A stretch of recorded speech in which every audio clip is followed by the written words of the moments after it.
Good evening, ladies and gentlemen, and welcome to another episode of A Real Point of View. I am your host, Greg Morgan, and I am the uh, real movie guy. And joining me is one of my cohorts, the lovely movie maven herself, Miss Karen D. What's up, Karen? Wow, it has been an Everything, interesting pandemic. everything is up. It's all up, up in the air. Yes, But I'm making indeed.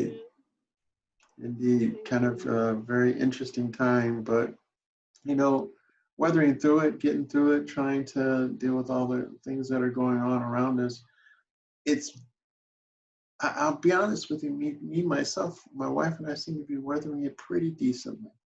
So I'm kind of glad about that part. And also other family members seem to be doing okay. And Yeah, that's it. for And that the in most itself part, is a blessing. there are blessings.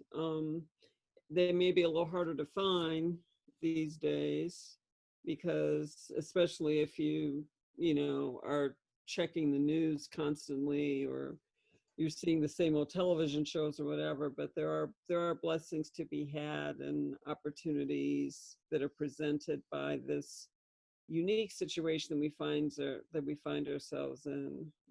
So it's just we have to work harder to find them. Yeah, indeed. Well, today's episode, ladies and gentlemen, is about um, kind of an extension of our previous episode, which dealt with the movie, The Old Guard, starring Charlize Theron and Kiki Lane and Chiwetel Ejiofor. And its basic premise was this immortal group of, I guess, for best better way of saying it, kind of like mercenaries, going about the world doing all these things, military type things for centuries. And so we were basically looking at, would this be a good movie to watch? What we thought about it prior to actually seeing the movie. So now we've actually seen the movie, right, Karen? Yes, we have.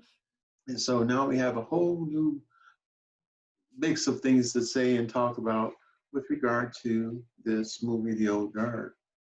One of the cool thing was that it was on Netflix, so easy to watch, easy to see. Um, and the other thing was, you know, will they be able to make a movie that talks about immortals and put it in the context that we would like, understand, and want to see? And then knowing, going back to um, the original screenplay, the writer and one of the producers of the film, and Greg Rucka, who basically wrote this graphic novel and they made it into a movie.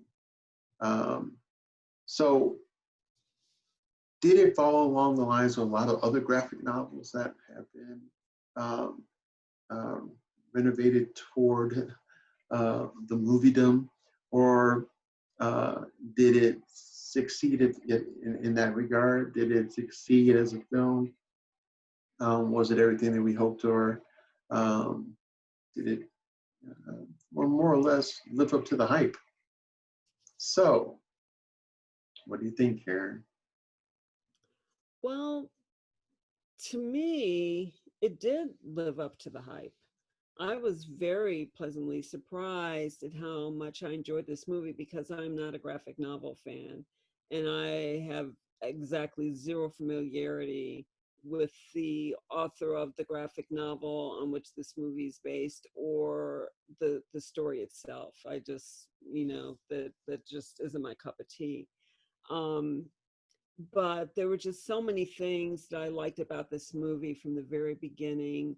It was a 2-hour movie. It kept my attention.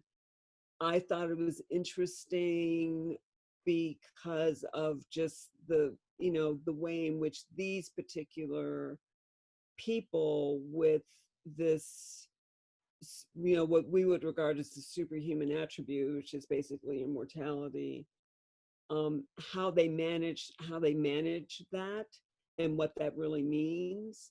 And I have to give kudos to the author of the graphic novel, who's also the screenwriter, who I will tell you who that is in just a minute. Oh, it's Ray Rucker. Oh, right. Okay. Yes. I have to give kudos to the screenwriter, because he put a lot of thought into what this meant. You know, what does it really mean to be immortal? What does it mean if you have some power or attribute or gift?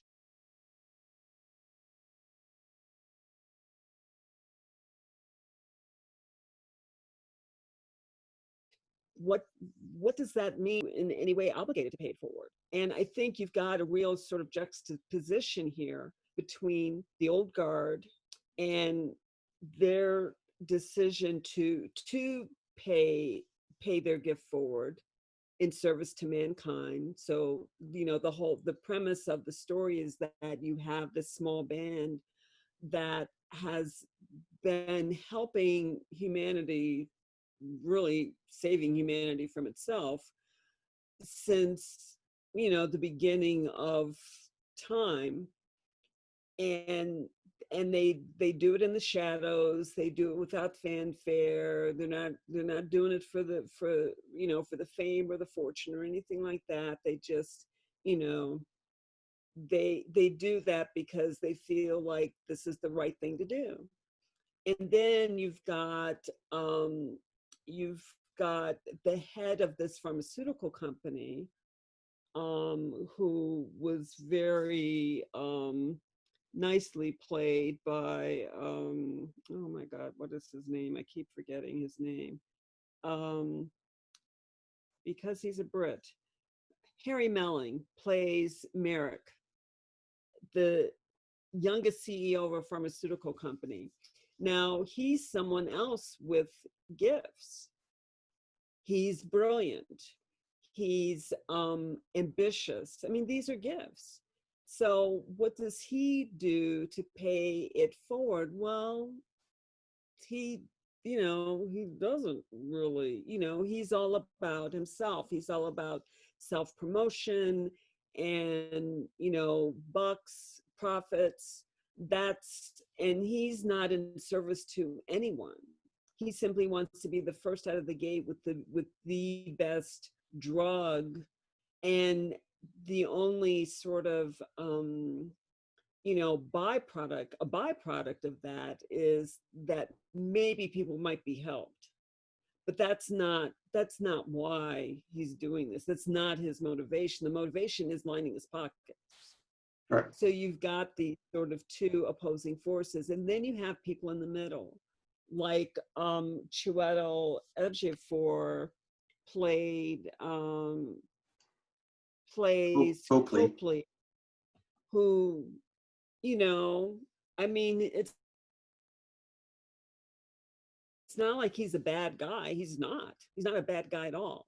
But even good people can behave in misguided ways. And so it's like, what are his motives, and why is he, you know, why is he sort of, you know, hurting these people, hurting the immortals when they should be allies? What's up with that?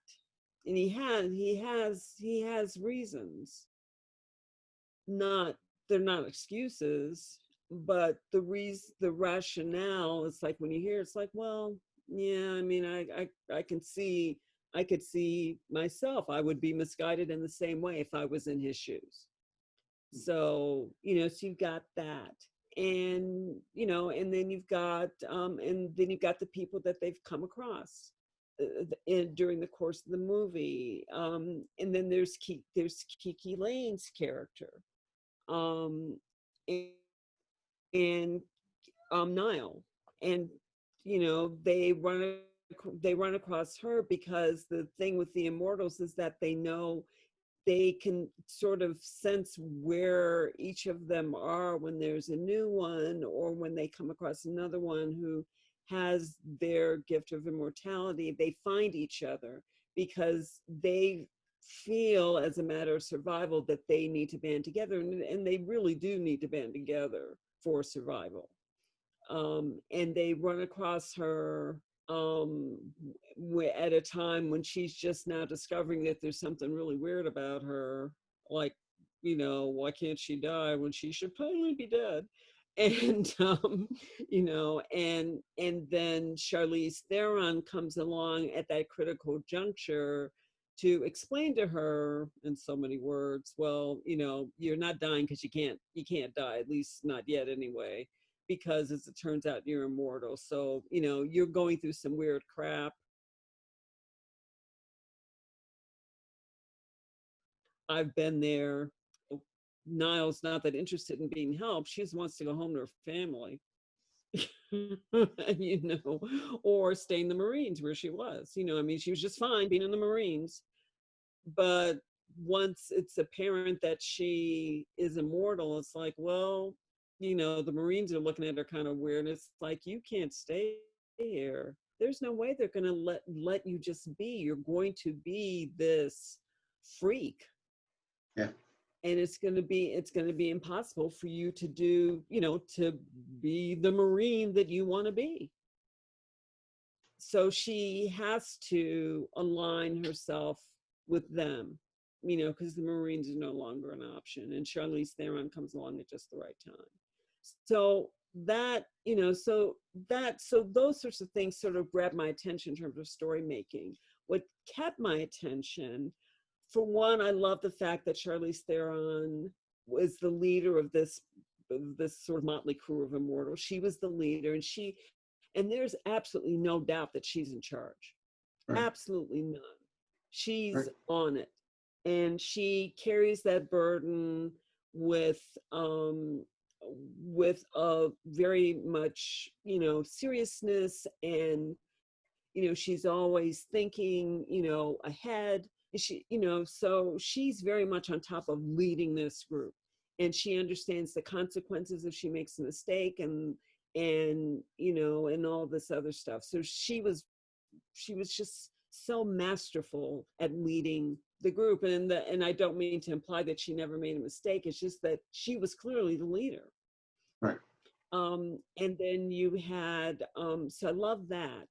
I love the fight choreography. There's in the early part of the movie, there's a great fight scene between Charlize Theron and Kiki Layne. Loved that, because again, it's women being masterful and not pulling punches and not trying to be dainty or cute or sweet or anything like that. They were, there were serious things at stake, and the fight conveyed that. I love that.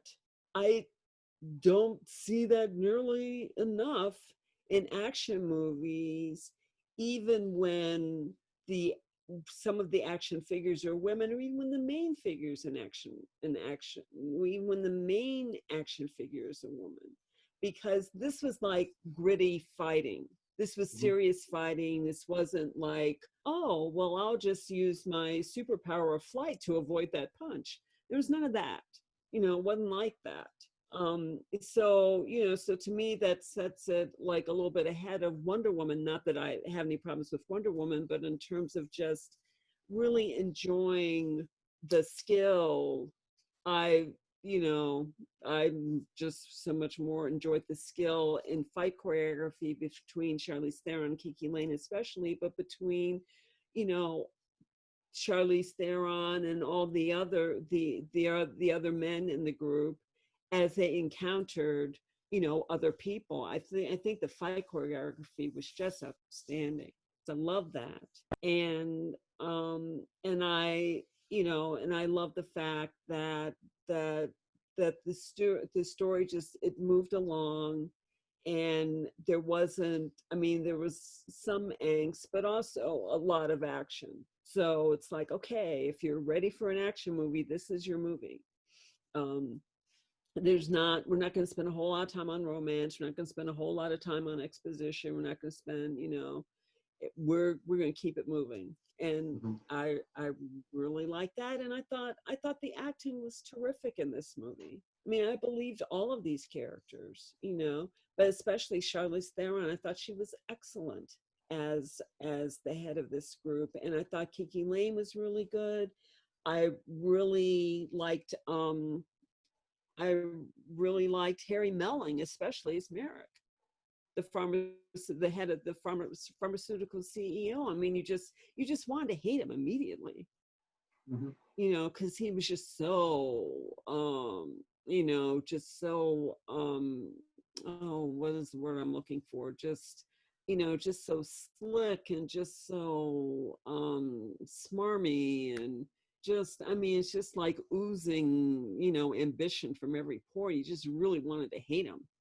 Yeah. Um, and so, really, and then Chiwetel Ejiofor too. I mean, his part wasn't huge, but it was pivotal. But Right. he's always a good actor. I've never seen him bring a bad performance in any movie he's been. He's an amazing actor. The other main characters, Matthias Schoenaerts, who played Booker, and Marwan Kenzari played Joe, and Luca Marinelli played Nikki. I mean, I don't know them. I mean, they're not. I don't think they're especially familiar to American audiences. They're more familiar on the other side of the pond. But I thought they did a fine job too. So really, really interesting, and I really, really enjoyed it. I could definitely watch it again. Yeah, I agree. One of the cool things about all the different characters was that they were all different characters. Um, the one thing that obviously that bound them together was this eerie sense of immortality, or for lack of a better way of saying it, a phase of immortality is probably a better way to say it, because they weren't completely immortal. Their immortality had its limits. Limits.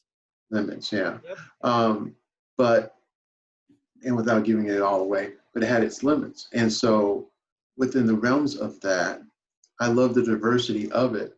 And then, a lot of times when we talk about diversity, we're always talking about ethnicity and stuff like that. But we're talking about, in this movie, it was history, it was centuries, it was different wars, different battles, um, different situations, along with location, that brought them together, that made them that bond. I think if the world could bond like these guys did, we would have fewer problems. Mm-hmm. And then in the realms of the essence of the type of things that they did, the battles they fought, as you alluded to, Karen, were things that they thought were necessary to get the positive ending. They even admit at some point that maybe everything they did wasn't exactly right, but it wasn't for lack of effort. It wasn't for lack of trying to do the right thing.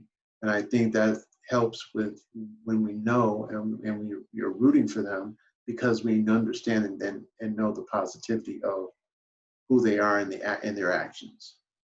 Now, whenever anybody tries to discard or uh, interlope into these things and cause issues, they're going to retaliate. And the irony is, these people have been fighting together for a long time. So the retaliation is going to be hard and swift. Mm-hmm. And so that in itself bodes really well for those fight scenes that you mentioned before, and the connection that they have with each other through their dream when they know someone has been, um, quote unquote, something happens to one of them, and they know about the new one almost as quickly and actually faster than the new one knows themselves. Mm-hmm. So that in itself bodes a good story. And like you said, this movie moves. You're not sitting there being bored, because when they're talking, It's important, so you need to listen. And then when when the action takes place, you understand the reasons why. There is no thing masking anything. So for Rucka, the writer screenwriter, to be able to put things in this context, that really helps the essence of the film. It helps you really enjoy the film. And it was good acting. It wasn't bad acting. Everybody made sense. Everybody's point, everybody's situation made sense, regardless of whether they were the antagonist or the protagonist. They all fit together. And so the yin and yang here was good versus evil in its purest sense.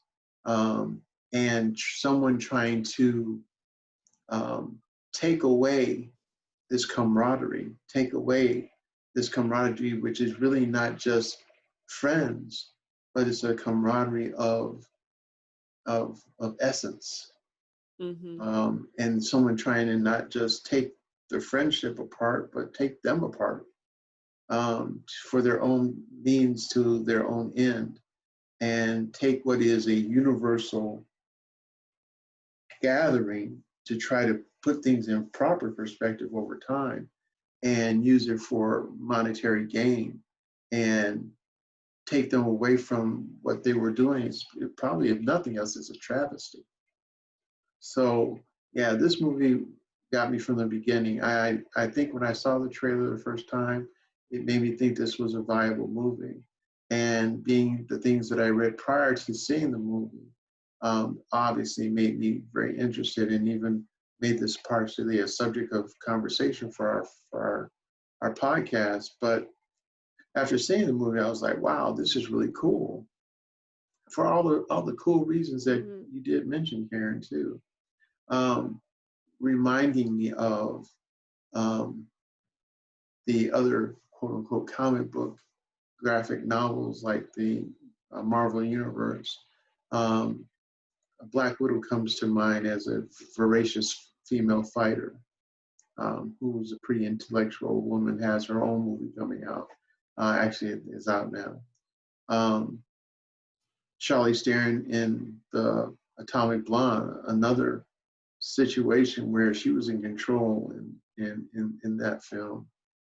So there are those moments in filmdom where women are taking control, taking charge. And it actually is good to see, because we live in this world, we know those things have occurred. We know, if nothing else, like Harriet Tubman, for example. This obviously was not a woman who was a back from anything and anyone and any man. And with that as a truism, it's good to find that now Hollywood has embraced that kind of veracity, as well as good actresses to pull it off, we'll say. And I liked Charlize Theron's character Andy in this film. She was a badass, let's just say it. She was a badass. And it wasn't hard for the others to follow. Right. She commanded that kind of leadership and physical girth when it came to fighting. It was just, and if you really, once you watch this film, you realize there was not a lot of wasted movement from anyone. And whether it's hand-to-hand combat, whether it was shooting, I mean, we're talking about, they were better than the best SEAL team. They were better than the best Green Berets, better than the best Rangers, they were better at all of it. And they had long enough to practice. And that's the other thing, that had long enough to practice. But you got to understand, you're talking about all the weaponry over the centuries, and they used it in this film. They did not use the weapons of their era either. you'll find that that is an important part and phase of this film. And that in itself is kind of cool, especially if you know anything about that kind of history and lineage. And, you know, this is a story that's being told a few times. It's being told by, obviously, the writer. It's being told by the characters as they go through their lives. It's being told again by the observer. And in this case, that's Chiwetel Ejiofor's character, Copley. He's telling the story again. And then in the midst of the conversation, at some point, he's even telling he's kind of like the Old West writers who talked about the legends of the Old West. And he didn't make them bigger than what they were, but he chronicalized what was going on with them. And so another story again being told about this group of people. And, you know, the story is compelling. And that's what I liked about this film. It was a really good movie. I started watching it again, Karen. I kind of do that sometimes, especially with really good fight scenes.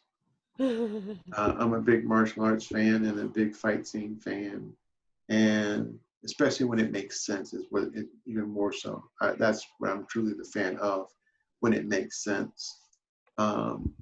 And it was exciting enough to where and good enough that I want to watch it again. And that's it, ladies and gentlemen. A really good movie is a movie that you want to see again, even in a short period of time later, and see what other nuances you can find within the realms of that film that you may have missed because somebody got their head chopped off. I'm not saying that somebody did for real, but I'm just saying, you know, that takes away from something else like might have happened over here. So you want to be able to see those things. One of my favorite featurettes, I hope it supplies, is a featurette called 100 Eyes.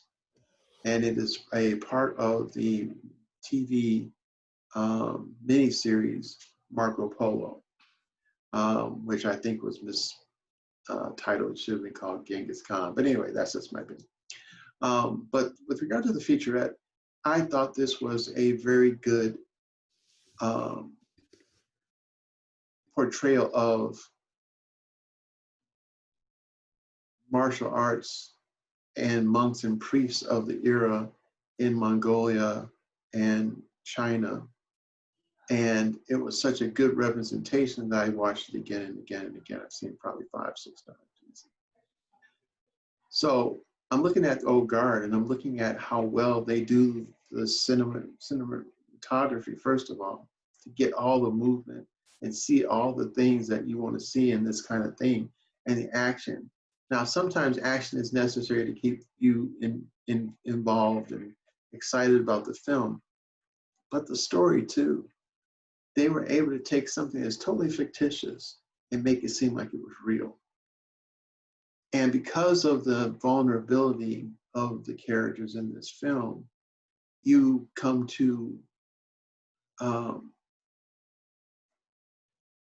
what's the word I'm looking for? You come to not just empathize with the characters, but you're somewhat taken aback by all the things that are happening. And you become a part of this film. Your reactions are part of what's going on with them. You're starting to feel the same things that are going on. And that means that the writer has got you, he's hooked you. The director has hooked you, the characters have hooked you, the actors have done their job, and they've made you feel like these are real people. And I think that is a masterful way of doing things. Now, is it the best movie I've ever seen? No. Is it the best acting movie I've seen? No. But it was done so well, and everything was connected so well that it made it drew me in, and once it got me. It kept me throughout the whole film. No drop off from me, and that was good. And I appreciate that. Now, Academy Awards, now maybe not, but not every movie has to do that. Well, I we're not think having movies need to Academy entertain. Awards anyway. Yeah, I think movies need to entertain, and um, you can have a really good movie and a really good cast, and never see uh, uh, Oscar gold, but at the same time, still be something that you can relish over time and see once more than once because it did affect you in some form or fashion. This is that movie. I think everyone should at least give it a shot. And I think once you do, you'll hopefully find that you too will be um, drawn into the film, drawn into the characters, drawn into their reality, their plane of reality, and find that your humanity comes out too as you feel for these people and the plight that they have to go through just to exist. Well, the It's other pretty thing good. that I certainly feel we must mention, has to do with the way, and well, here's the other thing I like about this movie.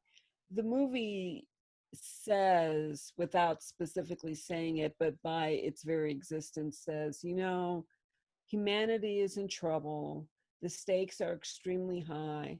We don't have time for stupid, conversations like, oh, well, your race isn't the right race, or your sex isn't the right sex, or your sexual orientation isn't the right one, or your, whatever, your politics aren't right. We don't have time for those discussions. Those are inane.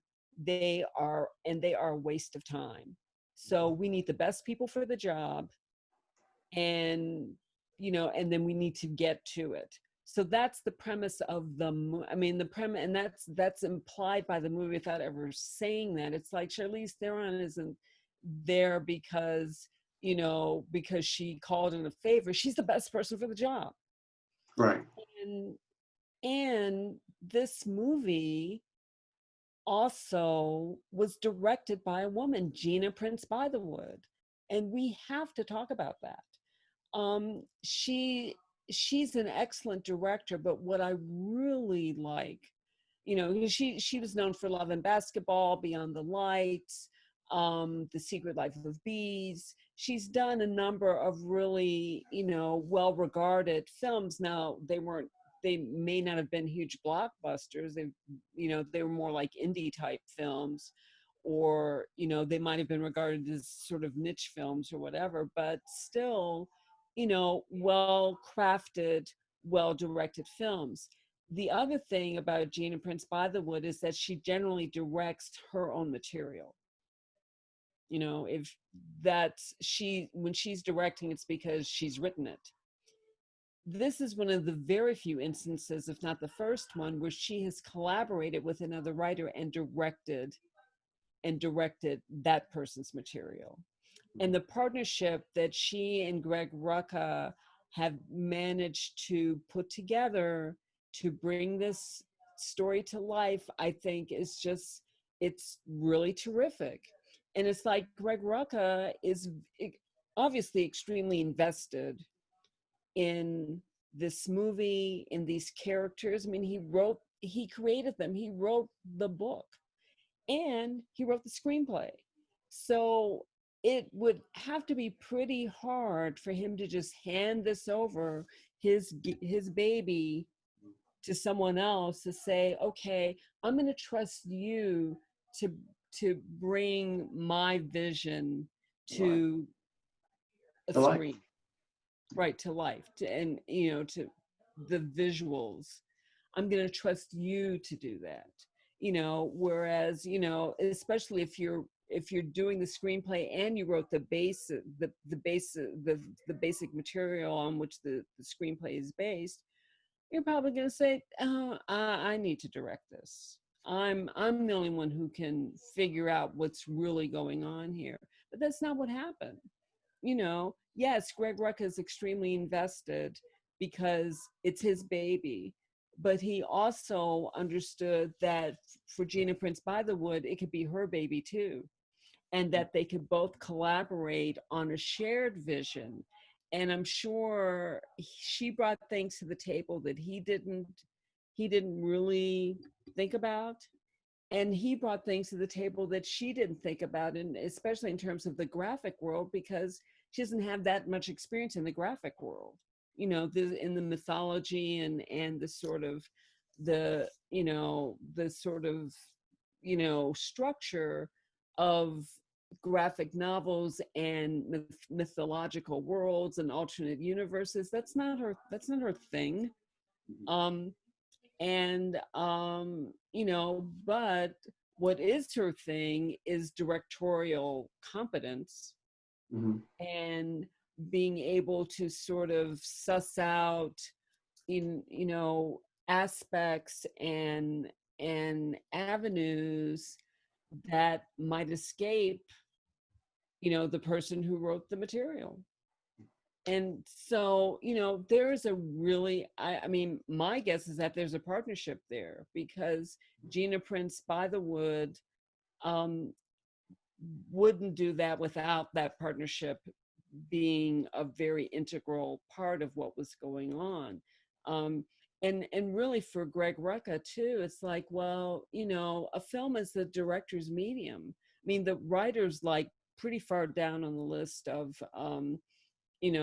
pretty far down in the hierarchy. It's like it's the director,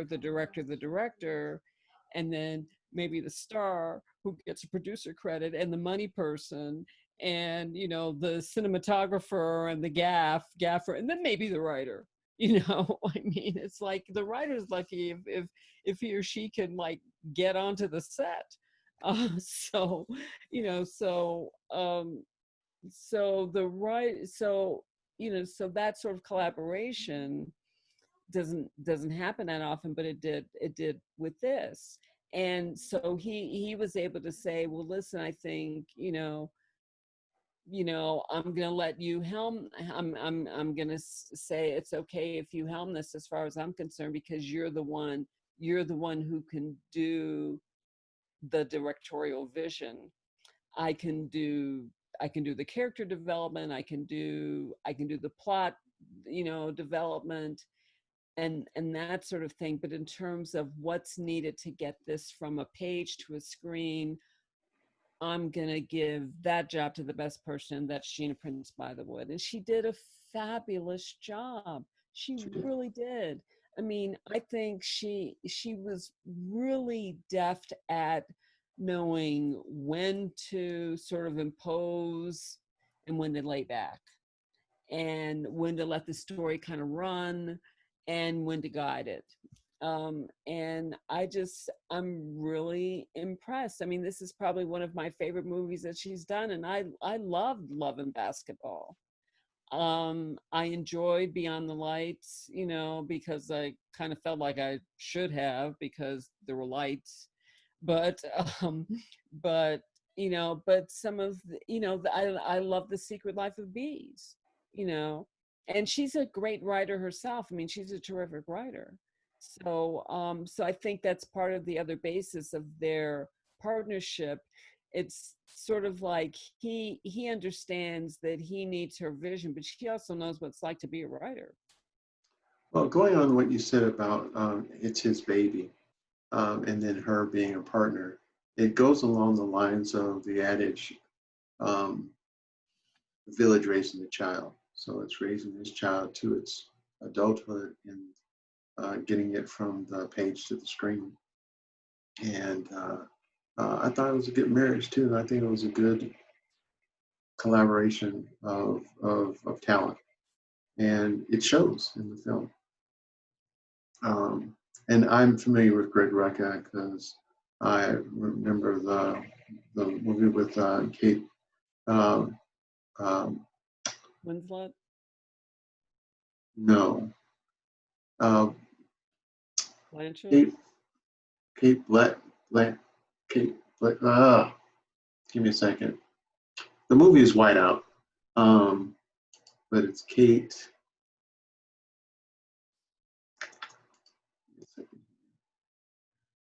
Mara? No, Kate Blankenship. Blankenship. I know I never say her name right. Uh,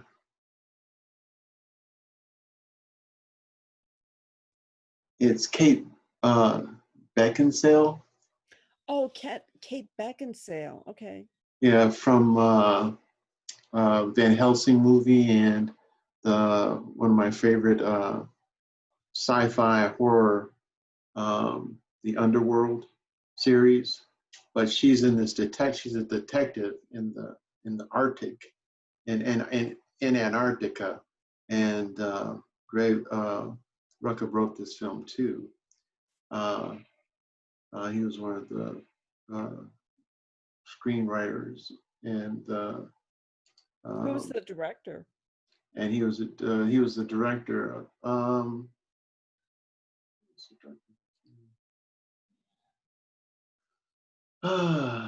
Dominic Senna was the director, Mm. um,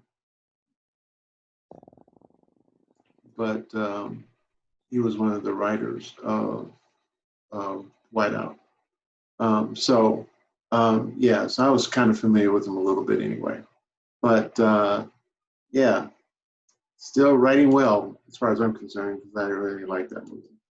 I didn't get any Academy Award nominations either, but it was just a good movie and a good um, dramatic whodunit suspense thriller uh, Hmm. in Antarctica. Who knew, right? But it's easy to hide a killer when he's hiding behind a snowman. Okay, not really. There was no snowman. Right. But yeah, so yeah, good all around film. I thought directed well, good storyline, good acting, um, just a good feel movie. And like you said, actors that we weren't familiar with that you really like in this film, and they do a good job of being. It was just a good movie. I liked it. And So I'm hoping that everyone out there in video slash TV slash movie land will enjoy it as well. I hope so too. The graphic novel is titled The Old Guard Force Multiplied, and there are 4 issues to this novel.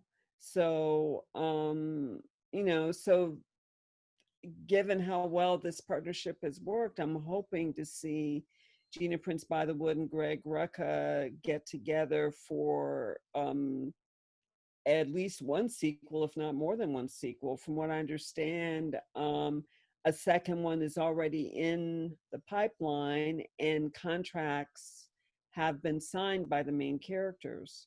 And I really hope they've got Gina Prince Bythewood directing. I will be very disappointed if she's not directing the sequel, and Greg Rucka is not the writer and the the screenplay writer for this. Hey, why mess with a good thing? Yeah, exactly. Exactly. Um,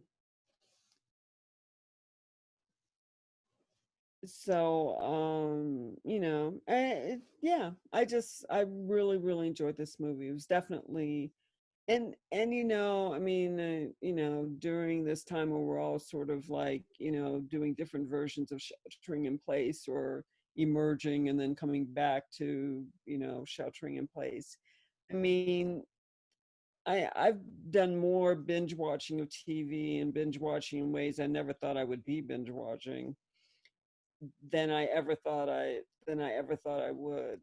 Um, I haven't watched that many movies, um, but so it was sort of like an event it's like, well, gee, this will be something, fun. I hope it's interesting to watch. But it was nice to have something to look forward to, like a movie that wasn't some movie that had already been in the movie theaters and now was, just being repeated on Netflix. This is a Netflix original. So it's like, okay, so as part of, you know, as part of my Netflix membership, I get to see something that hasn't, you know, that's being premiered on Netflix. And I Right. really like that too.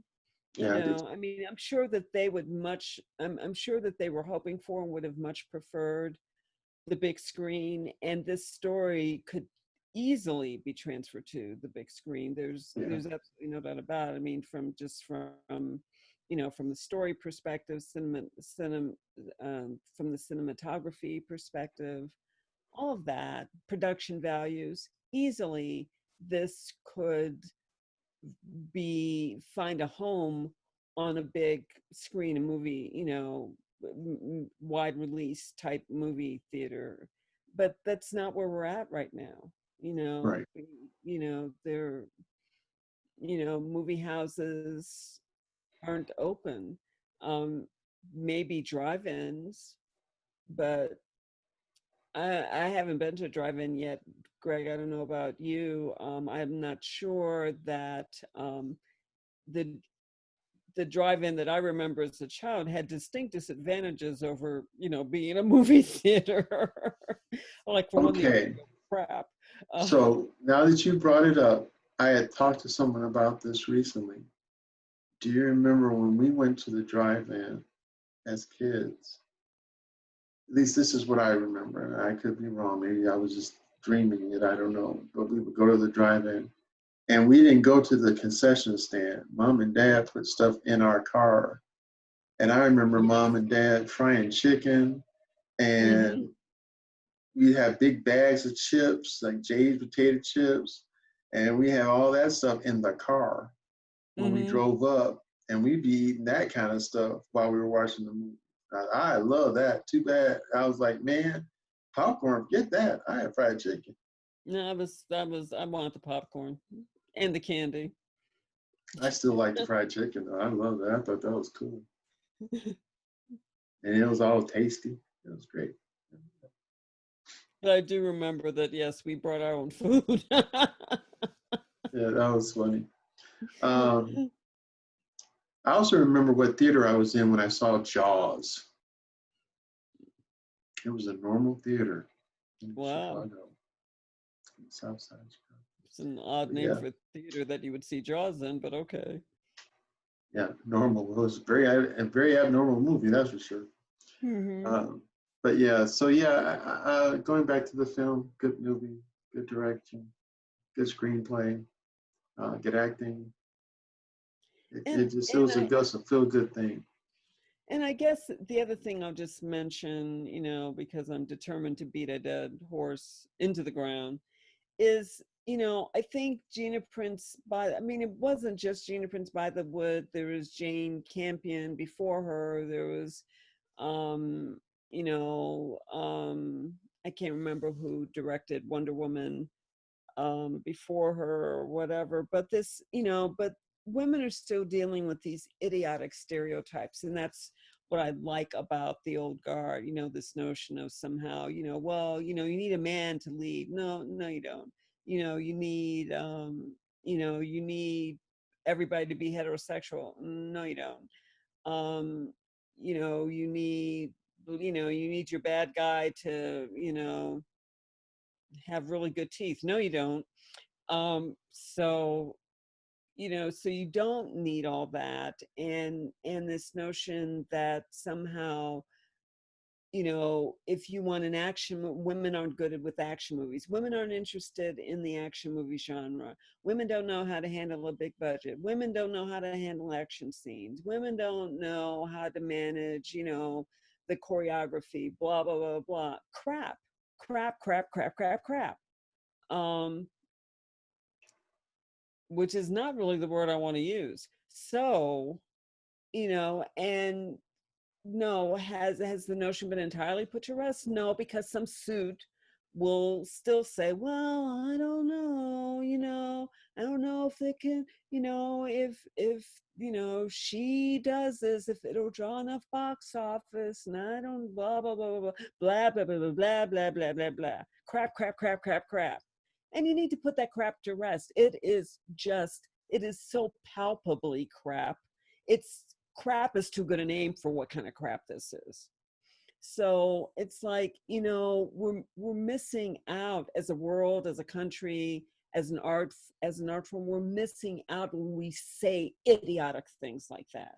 Well, you know, this person, this group, this type, this whatever can't. It's like, you don't know what people can do. You have no freaking idea. So People quit will talking surprise about you. what you don't know about. Yeah, people will Um, surprise you. yeah, people will surprise you. And but that's part and parcel of the problem, because the movie business, as much as people in the movie business like to give lip service to the notion of surprise, delight, whimsy, impulse, the movie business is anything but. It is extremely conservative, extremely deliberate, and extremely bent on maximizing return on investment, which sucks all the surprise out of everything. People don't want to be surprised in movies, especially as an investor, unless it's the good surprise of, oh crap, we made far more money than we thought we would. But people aren't willing to risk their investment on the chance that that might be the result. They're only willing to risk their investment with the guarantee that they're going to get it back and then some. And so when that is the premise, it makes it pretty hard to take a chance on the woman, the person of color, the transsexual, the, you know, the whoever, the other person. Makes it really hard because, you know, they may not grab the all, you know, the return on investment that all these investors not only want but demand. So that's, you know, to me, that's, you know, that's part of the fight and the tug, the conflict, sort of like the battle of titans. It's like, yeah, you know, it's very easy to say, gee, give this person a chance, but if you're the one investing in it, maybe it's not so easy, you know, because you need your money back. Well, as a moviegoer, as a movie lover, as a person who's learned so much from film and great stories, love the storytelling, this film doesn't disappoint. And that's the good thing. And I'm grateful for that. Ironically, Greg Rucka does like the female lead as the strong person, not only in his film, but also a TV show that he writes for, which is Stumptown. And the main character is also a female detective. So, yeah, there's people out there paying attention, Karen. Thank goodness. Now, Mm, just need to be more, right? it's been a long Uh, time coming. yeah. Well, ladies and gentlemen, we're coming close to that time. I want to thank you for listening in and joining us here on A Real Point of View. Listening to Karen and I discuss a really good movie. It's about time that we get a movie that is almost all of the above. But if nothing else, it was a very poignant movie that made a lot of sense, and everything seemed to work well within it. So, real good stuff. So, thanks again. Give us a shout out, comment.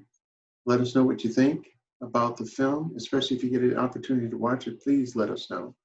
And you can leave that information either at our YouTube channel, which is A Real Point of View on YouTube, our Facebook page, which is also under Real Point of View. So let us know, give us your comments, and especially if you have some movies out there that you think we should look at, and things, movies that you are interested in, haven't seen, and that maybe that we've seen or that we would take a chance in looking at to try to give you kind of a perspective, our perspective on what that film is about and what that film is like. So we appreciate you again for joining us here at A Real Point of View, and hope that you join us again for another episode. And we want to say, hey, until we can go to the movies, enjoy the movies at home, everybody. Have a good night, Karen. It's always good to see you. And this is me, the Real Movie Guy, signing out. And everybody be safe out there. Keep your family close and keep everyone in your heart. And maybe we can get out of this in a positive way. Yep. Take care, everybody. Good night. Take care. Night.